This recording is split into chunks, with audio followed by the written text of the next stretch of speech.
ভালো আছেন ভাই? আপনি আমাদের চাঁদপুর জজকোর্টে আজকে আসলেন, আজকে 7ই সেপ্টেম্বর। আপনার পূর্বপুরুষের যে জমি এগুলো উদ্ধার করার জন্য 165% মেবি যে এই জায়গাটা যাতে আপনি পান।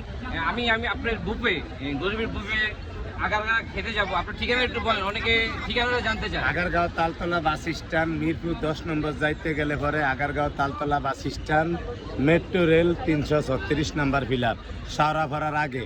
জি, ফার্মগেটে যাইতে মিরপুরের দিকে যাইতে আগারগাঁও তালতলা বাস স্ট্যান্ড 336 নম্বর ফিলার, 336 নম্বর অতেবান্নি ফিলারের নাম্বার গনলেই বোঝা যাবে, গনতে গনতে আইলেই আইডি আসলেই পাবে। একবারে আচ্ছা, আরেকটা প্রশ্ন হলো, এই সপ্তাহে কি 7 দিন আপনার এই বুফেটা খোলা থাকে?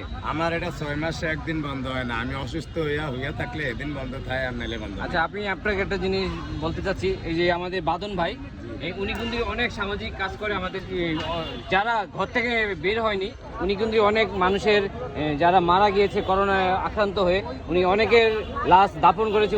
ওনার সংগঠন ছিল, আপনি সংগঠনের নামটা ভাই বাদন ভাই? কিউআরসি একটা সংগঠন ছিল আমাদের চাঁদপুরে, খুবই জনপ্রিয়।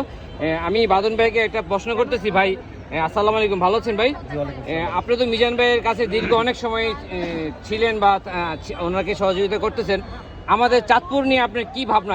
এরকম বুফে আপনি কি চালু করতে চাচ্ছেন মিজান ভাইকে দেখে বা অনুপ্রাণিত হয়ে? আসলে বিষয়টা হচ্ছে, এটা তো আমার পক্ষে সম্ভব না। তো মিজান ভাই যেহেতু আমাদের চাঁদপুরের ছেলে, তো আমরাও চাই যে সাপ্তাহিক একটা গরিবের বুফে মিজান ভাইয়ের নামে বা মিজান ভাইয়ের হাত দিয়ে যেন এই জিনিসটা উদ্বোধন হয় এবং মিজান ভাইয়ের মাধ্যমে যেন এই প্রতিষ্ঠানটা চলে।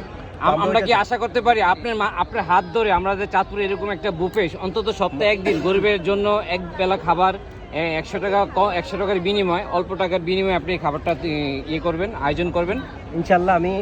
আমি যতটুকু জানি আপনার অনেক ধৈর্য এবং অনেক মানে আছে এইসব মানবিক কাজ করার জন্য।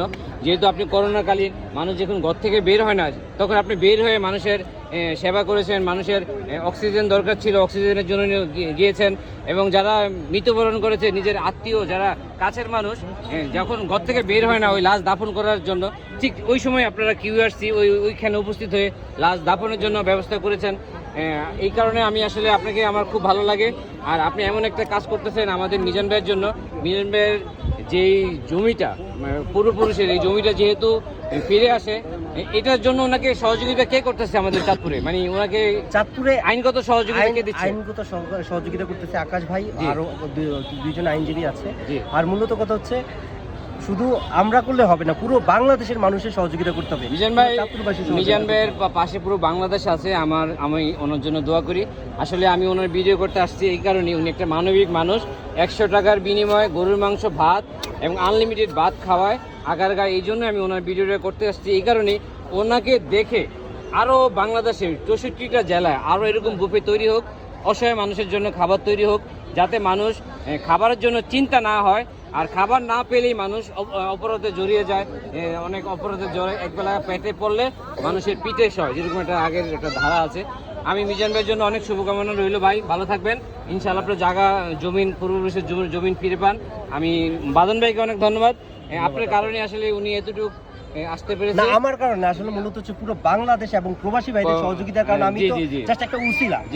ওনারাই সহযোগিতা করছে। আপনারা আজকে আমাদের মিজান ভাই 7ই সেপ্টেম্বর রবিবার আমাদের চাঁদপুরে আসছেন ওনার পূর্বপুরুষের জমি জন্য মামলা করার জন্য। আসলে মামলা প্রক্রিয়াধীন থাকবে, অনেক দিন পরে হয়তো রায় হবে। আমরা সেই অপেক্ষায় রইলাম। সবাই দোয়া করবেন। আসসালামু আলাইকুম।